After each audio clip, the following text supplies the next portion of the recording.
Yo, what up, guys? It's Deuce here, back for my review of tonight's WWE Extreme Rules pay-per-view. It just went up there like 5, 6 minutes ago.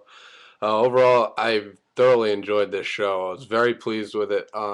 Didn't really have many complaints other than the outcome of the main event. But other than that, I really enjoyed this show a lot more than I expected, to be honest. And I'm gonna keep this review as short as possible. I kind of trimmed it down on a night. Didn't really do my usual pay-per-view review. All I basically just have one page of notes. Just wrote down the matches and stuff. So the show started off on the pre-show. Santino Marella versus The Miz for the U.S. title. First of all, the stream on WWE's YouTube page was so slow. It kept, lagging because obviously so many people were watching it. Uh, but I was able to see it though. Miz uh, ended up falling short to the Cobra. I think it's ridiculous. I don't know what WWE is doing with Miz. I mean, he is just as irrelevant as ever now. So I don't know. Hopefully, something happens tomorrow night on Raw. Um, so the first match on the card was Randy Orton versus Kane in a Falls Count Anywhere match. I really enjoyed this match. This was a good match to kick off the show. I thought they literally battled all throughout the arena, backstage and stuff. Had some good spots. This match went for almost 20 minutes, like 16, 17 minutes, I think, and just good stuff. Kane had a choke slam. Orton kicked out at 2. Kane went for the tombstone on a steel chair, and Orton countered, hit the RKO on the steel chair for the 1, 2, 3. So your winner, Randy Orton, like I predicted. I gave this match 3 stars, just a solid, Falls Count Anywhere match to kick off the show. I definitely enjoyed it. Um, yeah. So 3 stars, and this is probably the end of that feud. And then we had a backstage segment with John Laurinaitis, Eve, and Teddy Long, and Eve is been perfectly playing her part as the new executive administrator, I believe, for John Laurinaitis. She's got like a sexy little blazer on, women's sports jacket, if you will, and she's looking wow. She's got some legs, just some body. She had her little clipboard. She looked hot. And Teddy Long had a name tag on and said, "Hello, my name is Teddy," and he basically brought John Laurinaitis and Eve champagne, and I was just like, "Wow, how degrading can you get, Teddy?" I mean, I don't like Teddy Long really. I think he's a horrible actor, and he just screws up so many things too often. Like he's a 2-time WWE champion, he's a 10-time WWE champion. Like when he introduced Cena last week, so I don't mind him, being uh, not being utilized as much as he used to be. And apparently, John Laurinaitis got a phone call from Triple H. A phone call from Triple H, and I guess he and Triple H have some business to discuss on Raw tomorrow night. So see what happens that. And we had an impromptu match, Brodus Clay versus Dolph Ziggler. A crowd firmly behind Ziggler. By the way, the crowd was, as usual, great all night in Chicago. Like always, Dolph Ziggler was Brodus Clay. The crowd was firmly behind Ziggler, like I said. Brodus won with a splash. It's just such bullshit. Dolph Ziggler and Vicky were with, Jack Swagger and Vicky were with Dolph, obviously. Brodus won with the splash. Just so ridiculous. The crowd was booing Brodus Clay. His gimmick is just so fucking stupid. And Hornswoggle, like, just leave. I fucking hate you, man. You're a smelly little troll. It's exactly the perfect term used to describe you. That fucking Cole called you tonight. It's so stupid. Dolph deserves so much better. He and Swagger. So Brodus won that match. Gave that match a star and a half. It was like 7, 8 minutes, and Dolph got some offense in. So I mean, it wasn't terrible, but I just wanted Dolph to win. So 1.5 stars. So we have the Intercontinental Championship match. Big Show defending against Cody Rhodes, and so they spun the wheel on the pre-show to determine the match type, and it turned out to be a tables match. So Intercontinental Championship match. Big Show, the champion, defending against Cody Rhodes in a tables match, and Big Show ended up. There was a table set on the outside of the ring, and Cody kind of drop kicked Show from the inside, and Big Show stumbled a bit, and his left leg went through the table, so he broke the table basically, and Show kind of had that like oh shit look on his face, like oh shit, and referee rang the bell, and Cody Rhodes regains the Intercontinental Championship. Did not see that coming. Happy, I like Cody, and I'm happy. IC champion again. I guess not ready to have him move on to a world title feud just yet, but I like him as IC champ. So Big Show was pissed after the match. It almost looked like he turned heel, I swear, after the match. He choke slammed Cody through the table, and then he military pressed him, just tossed him through a table on the outside of the ring, which looked brutal. I thought Cody hurt his like shoulder or something, but Cody got up after a show left and raised his championship. So 2.5 stars I gave that match, just for this extracurricular stuff that happened after, and it was entertaining. Cody had a disaster kick running off the table instead of the turnbuckle. It was in the corner. It's nice. So after the match, like I said, show attacked Cody, and then backstage segment with Daniel Bryan and Matt Striker. He called the Chicago crowd overrated and something else, and they sort of were still cheering yes. It's funny. Yeah, so then we move on to the World Heavyweight Championship match. 2 out of 3 World Heavyweight Championship match, 2 out of 3 falls. Sheamus defending against Daniel Bryan. This was a good match. I really enjoyed this. Almost like 20 minutes, I think. Maybe even a little longer. Sheamus won the first fall due to DQ because Daniel Bryan would not break a 5 count and literally kicked the shit out of Sheamus' left arm. Like, I wouldn't be surprised if he broke it. Looked like it, at least. Then Daniel Bryan won the second fall as he locked in the yes lock on Sheamus, and Sheamus kind of just passed out, wasn't responding to the ref. And then Sheamus won the third fall with a vicious brogue kick, turned D. Bryan inside out, literally. So 1, 2, 3, Sheamus, your winner and still World Heavyweight Champion. No problem with that. I picked that. Sheamus wasn't going to drop the title that early. This was a good match. I really enjoyed this match. I gave it 3 3/4 stars.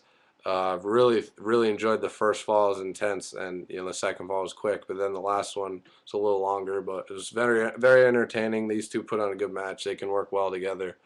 Yeah, 3 3/4 stars. Next was another impromptu match, Ryback versus 2 jobbers. They both 2 skinny little fucks, and they cut promos before the match. It was awful. Ryback came out, not really much of a reaction. I hate his stupid motions where he lifts his arm up like that, looks like a fucking retard. The Goldberg chants all throughout this match from the crowd. That was really funny because Sheffield with his little beard he's got kind of does resemble Goldberg in a way. Ryback destroyed them both, won easily. Didn't really rate this match. Stupid. Backstage segment with CM Punk and Josh Matthews. And then we head back to the ring, and it is time for the Chicago Street Fight for the WWE title. CM Punk, the champion, in his hometown of Chicago, Illinois, defending against Chris Jericho. And they were both dressed in street fight attire, black jeans for Jericho, and elbow pads. And he had his knee pads at his wrestling boots, and Punk had his kick pads, black kick pads, and jean shorts and knee pads, and a drug-free shirt. It was actually pretty cool. Yeah. So this match was unbelievable. Wow, what a match! A lot of good spots. Punk botched. You could call it botched, I guess, but he slipped off the rope when he went for that springboard clothesline I always go to. But Jericho made it look good as he just kind of hit him with a kendo stick after they kept hitting him, and then he hit the patented Shane McMahon elbow through the announcer's table from the top turnbuckle to the outside through the Spanish announcer's table, and kind of had to regain his balance at first. He almost fell when he was, the Macho Man pointing the sky thing, and then nailed it perfectly, though. Drilled the elbow through the table, rolled Jericho back into the ring, surprisingly only for a 2 count. Jericho had a couple of code breakers. The second one he hit on the chair, between his knees and Punk's head. Looked vicious. And that only got a 2 count. And Jericho even got slapped by Punk's sister at ringside, his mom and his sister. And I think he's got a brother, too, was there, just his whole family and friends. And Punk's sister's cute. Oh, wow. That actually was his sister. For sure it was. She slapped Jericho. And so, yeah, Punk only got Punk kicked out after that code breaker on the chair. And then Jericho poured a couple of beers on Punk. And Jericho... And then Punk, Jericho was going to hit the GTS on Punk, and then Jericho countered, slingshot Punk into the exposed turnbuckle, and turn around into the GTS by Punk. 1, 2, 3, your winner, and still WWE Champion CM Punk. I really enjoyed this match. This was match. I definitely say this is match of the night. Other than actually no, I'd say this and the main event were both matches of the night. But this was unbelievable. Really enjoyed it. A lot of time was given, like 22 minutes or something. I think. I always try. I always want to keep track of the time of the match, but I always forget. But yeah, this match was very, very entertaining. I really enjoyed this. I'm gonna give this match 4 stars. I think, yeah, I think it's definitely deserving of 4 stars. They destroyed each other. Some of the spots are pretty cool. The elbow through the table, and just like the whole storyline, just they told a good story in the match. And I bet this feud will continue. I wouldn't be surprised if Jericho, especially if he's sticking around until SummerSlam. I wouldn't be surprised if there's just feuds with Punk for the remainder of his tenure. So yeah, Punk retains the title in a great match, 4 stars. Then we had a backstage segment with Beth Phoenix, the Bellas, and Eve basically came up and said Beth's not medically clear to compete, so she's not wrestling tonight. And Beth basically told the Bellas, like, Nikki Bella, when she's medically cleared to compete and ready, she's coming back, and that title's coming back to her. So she walked off, and then the Bellas say, all right, we have the night off. And Eve says, no, I don't think so. And you have a surprise opponent tonight. And she's like, don't worry, it's not Karma. And that immediately just kind of upset me because I thought, holy shit, it is Karma. But it's a surprise opponent. So to the ring, it's the Divas Championship match. Nikki Bella defending against a mystery opponent. By the way, the Bella's ring attire is sexy. Nikki Bella defending against a mystery opponent, and the music hit. I thought it was Michelle McCool for a second. I was like, holy shit. And turned out it was Layla, because I forgot she had that same music too from Lay Cool. So Layla returning from injuries. Good to see her. She's so hot. She's a cutie too. Uh, so she's back from her knee injury. She's got a knee brace on. Um, yeah. And let's see. Yeah, so Nikki Bella versus Layla for the Divas Championship. It was okay. Not really. Actually, it wasn't really that bad of a match. The Bellas aren't that bad in the ring. And Layla's improved a lot. And I'm sure she, improving on her in-ring work while she was injured during rehab. So, yeah. And Layla won with her layout neckbreaker. That's what she calls it, I think. And we have a new Divas champion, Layla. So, kudos to her. Sucks for Nikki Bella, but that's pretty cool, I guess. Layla's a new Divas champion, and I wonder if Karma. She's a face, obviously now, Layla, and I wonder if Karma is going to debut still tomorrow night. Who knows? So then we had a backstage segment with John Laurinaitis and Matt Striker. Matt Striker asked John Laurinaitis, what they were talking. He was talking to Triple H about on the phone, and he said, it's business that you don't need to be concerned with, and we'll talk about it tomorrow night on Raw. So I don't know if Triple H is going to be on Raw tomorrow night, but something's happening there. And then the main event, back to the ring for the main event, the Extreme Rules match: Brock Lesnar and John Cena. No, let's go Cena. Cena sucks chance all throughout the night. The Chicago crowd has always hated Cena. Lesnar came out in his ring gear. I take what I said back. He actually looked pretty sick in his UFC gear. I didn't think he looked that badass, but he's a fucking animal. He looks even bigger than he was before in WWE. This match was fucking brutal. This is what an Extreme Rules match should be. Wow, there was blood, a lot of blood. Than what we've been used to seeing for the past 3 to 4 years in this PG era WWE. Besides the bloody nose or busted lip or whatever, there was legit blood. 10, not even 20, 15 seconds into the match, Cena was busted open. Lesnar elbowed the shit, took him down as soon as the bell rung, elbowed the shit out of him a couple times in the top of the head. He was busted open. You could see the blood dripping on the mat, and the doctors kept coming in. The refs put on the gloves and time to stitch it up. And Cole's like, "This has to be done, folks. This has to be done." Well, back in TV 14 era, it didn't have to be done, faggot. Cena was leaking like a fucking faucet. The crowd was booing every time the doctors came in to try and stitch him up as quickly as they could. And Lesnar just looked unstoppable. I mean, he was beating the shit out of Cena. He was kneeing him. He was just mounting him, trying to almost snapped his arm off. In one submission, he had locked in on Cena. I forget what it was called. I think Booker T mentioned it. He had it on the steel steps in the ring. And, of course, Cena powered out of it. Dropped Lesnar on the steel steps. Lesnar at one point hopped over the steel steps, just nailed Cena, just threw his whole body at him basically over off the ropes. Cena crashed to the barricade on the outside. Lesnar fell over the top rope, and I thought he may have hurt himself, like his fucking knee or something, because he looked like he was limping. But he got up. He was laughing. He was just a fucking animal. I think even one point he wiped Cena's blood on his chest like he used to back in his heel days. He was just beating the shit out of Cena. Cena came to the ring with his, his chains, like Thugonomics chain, like it used to. So that was on the ring post for a good portion of the match, and Lesnar has tied Cena's legs up in it basically so he could beat the shit out of him, and Cena then ended up clocking Lesnar with the chain that busted Lesnar open big time. Like he became busted open. And I was like, holy shit! The ref, Charles Robinson, got knocked out viciously by Lesnar. Lesnar picked him up by the belt with one hand off the ground and threw him back in the ring.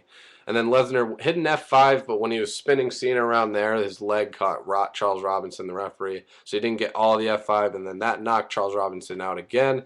And Lesnar had to cover for the 3. New ref came down 1-2. Cena kicks out. Near fall. The match basically ends when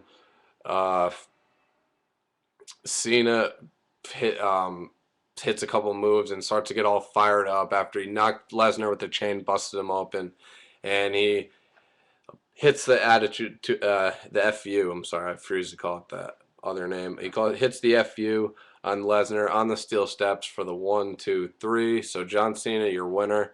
In a brutal Extreme Rules match. Wow, I really enjoyed this. Holy shit, blood. I mean, damn. This was just, yeah. I wish WWE would go back to TV 14. It was great hearing Booker T like, oh, he's been busted open, my goodness. And I was just saying the word busted opening, and you never hear that. So Brock Lesnar loses to John Cena. And after the match, Cena got on the mic, and, he does his usual. I'm glad, I know you guys don't like me, but Chicago, more importantly, is a wrestling crowd, wrestling city or whatever. And he's like, if I have to go away for a couple months, he's like, my head's busted. He's like, I'm tasting my own blood. I don't have a left arm. His left arm, Lesnar, like almost ripped it out of its socket. Fucking tore the shit out of it. I think his arm actually may be broken. He might be really hurt. And Cena's like, man, if I have to go somewhere for a few months or whatever, I'm glad. I went out with a bang in Chicago. I was proud to say I did it in Chicago. Like, I don't like how he always does that to get a cheap pop. Like, I'm happy I at least did it in Chicago, like that type of stuff. But Cena seemed just like he was dead after the match. He seemed like he had nothing left, and I don't know if he's actually going away for a little bit or what. I guess because I don't think this feud's continuing. I still think it's bullshit. I think Brock should have won because now what the hell does he do? I mean, he's only wrestling. He only signed a 1-year deal and only a certain amount of dates he's appearing. So I don't know, what this leads to now for him. I really wish he would have won. Man, between my Celtics playing like shit today and losing Game 1 to the Hawks, and a bullshit call, flagrant call, bullshit call that led to Rondo getting ejected. Celtics losing and then Lesnar losing tonight. It was just a bad night for me. Wow. Kind of sucks, but on the bright side, this whole show was very enjoyable. I enjoyed this pay-per-view a lot. This is one of WWE's better pay-per-views, I think. Just didn't like the outcome of the main event, but you knew Cena was going to win. I should have actually known he was going to win this match. He was on a bit of a losing streak ever since Rock at WrestleMania. So you kind of knew Cena was going to break out of it. So see what happens now. Cena, I don't know if he's taking some time off or if he's hurt. I mean, the guy has really never taken time off only to do movies. That's basically it. It's one thing I respect about Cena. He's a workaholic. He's an animal. Like, he works like harder than anyone. I know that. Like, that's why I respect him for that. So I mean, I don't know how he hasn't wanted to reach out to Vince and say, hey, can you give me a couple months off like some of these other guys do, because I'm feeling burnt out. But so yeah, who knows? Maybe he'll take a little break. Lord knows it'll all be nice, even if it just was for a couple months. See Cena out of the spotlight. But yeah, so I'm interested to see what happens on Raw tomorrow night. What they do with Brock Lesnar, what happens with him, and obviously what happens with John Cena. Both of these guys, so we'll see what happens. Overall, this pay-per-view, I really enjoyed it. I'm going to give this an 8 out of 10. Wow, I'm really surprised. The pre-show, I was pissed with Miz losing, and I was just like, I hope, it gets better, but Really enjoyed it, and like I said, if I probably would have given it an 8.5 if Lesnar won the main event, if he had beaten Cena, but he didn't. So what are you gonna do? Nonetheless, I was happy to see blood. It was great. 8 out of 10 this pay per view. I was gonna give it a 7.75 out of 10, but I feel like an 8. It's definitely worthy. The blood just added to it, in my opinion. So maybe a little high for others, but I liked what I saw. So, yeah, 8 out of 10, Extreme Rules 2012. Very nicely done, WWE. I enjoyed this. I'd please bring back blood full time. I mean, the crowd obviously enjoyed it, and you could hear them booing when the match was stopped to, fix up Cena and whatnot. But, anyways, comment, subscribe. Let me know what you thought of tonight's show, guys. And, yeah, no Sports Center for me tonight. And, uh, yeah, I'm just going to be looking forward to Raw tomorrow night. I'm going to watch that. I'll be doing my preview for Raw tomorrow afternoon. I'm working on till 3 o'clock tomorrow, so I'll be out early afternoon. And so I'll do my preview when I get home, and then I'll do my review after the show. So Monday should be a good night on Raw. A lot of interesting stuff happened. Maybe Karma returning. Who knows? Yeah, and like I said, we'll see what happens with Brock Lesnar and John Cena now from here on out after this match. So thanks, guys, for watching. Hope you enjoyed the show. I certainly did. Comment. Let me know what you think. What your favorite match was and whatnot. And, yeah, comment, subscribe. And I'll see you tomorrow. Have a good night, guys. I'm out. Peace.